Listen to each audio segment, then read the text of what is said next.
If you were starting an NFL franchise, and I told you you could have a two-time Pro Bowl QB with a higher completion percentage than Joe Montana, Brett Favre, and Troy Aikman, and a career passer rating ranked in the top 20th of all time, ahead of Josh Allen and Matthew Stafford, oh, and a Super Bowl appearance, all before the age of 27, would you do it? What if I told you that person was Jared Goff? How about now?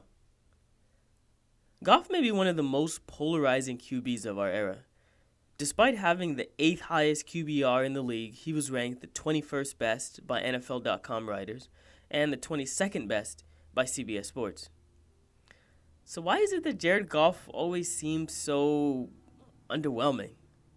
Let's take a look.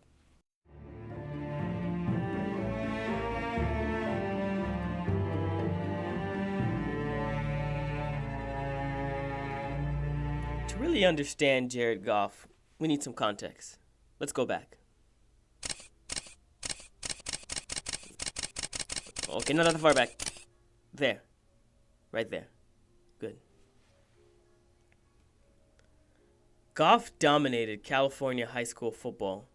He was 39-4 as a starter all-time at Marin Catholic, with a passer rating equal to 125.5, and he led his teams to a state title game and several other championships. 2013 saw Goff become the first ever true freshman to start the season for the Cal Golden Bears, a role he would never relinquish.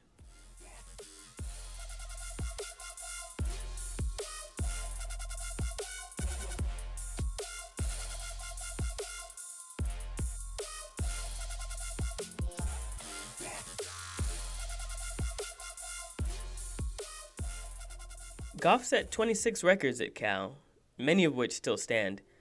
But unlike high school, he couldn't win. Over 3 seasons at Cal, Goff went 14-23 as a starter, with his best season coming in an 8-5 2015 campaign, punctuated by an Armed Forces Bowl win. But Goff never beat an in-state rival or garnered a true marquee statement win for himself during his college career. Would this lack of success versus quality opponents stick with Goff? According to some, it did.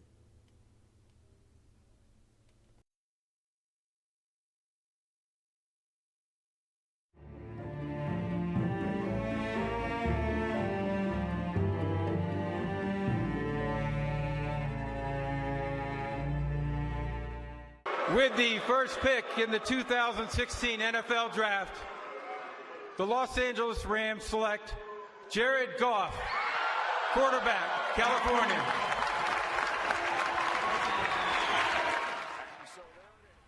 There's a lot of pressure associated with being a number 1 overall pick. Just listen to the expectations before he even walked into the building. We've talked about it ad nauseum. He fits what they do.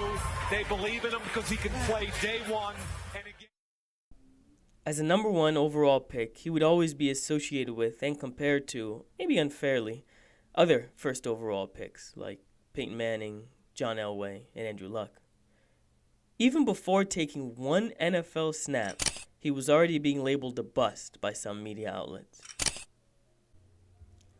As a first overall pick, expectations are high. You're expected to lead the franchise immediately, become a savior, guide them to greatness. And in a way, Jared Goff did just that. The year he arrived to the league was also the Rams' first year back in LA in 20 seasons, and they desperately needed a fresh start after several years under Jeff Fisher. In his first full season as a starter, Goff went 11-4, threw for 3,800 yards and 28 touchdowns against only 7 picks, with a 100.5 passer rating. He improved upon that tremendous start the next season, setting career highs in passing yards, touchdowns, rating, and rushing yards, and leading his team to a Super Bowl and earning Pro Bowl nods in each of his first 2 years. The following 2 seasons, though, saw a drastic change. 2019 saw Goff's lowest completion percentage and highest number of turnovers in his career.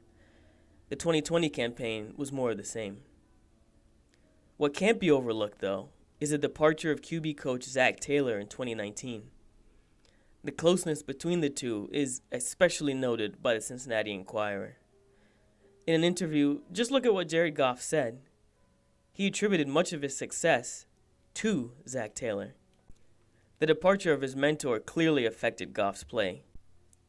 Despite his early success, Goff is remembered more for his miserable 2019 and 2020 seasons, which were also marred with injuries, than for his earlier, really elite play. But Jared Goff can be more than just a middle-of-the-road QB.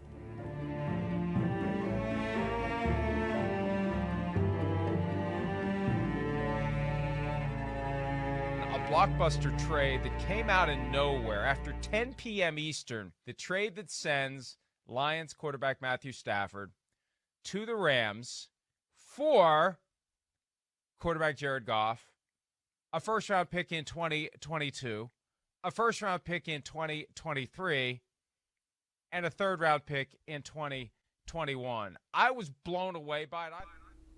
Goff's 2021 season in Detroit continued his middle-of-the-road narrative. He finished toward the bottom of the league in PFF grade and 17th in QBR. However, Goff also was traded to a Lions team fielding arguably the worst roster in the league. He would have a chance to prove the previous 2 seasons were an anomaly as the 2022 Lions put together an impressive array of weapons for Goff and a rebuilt offensive line. The result? Goff has shined.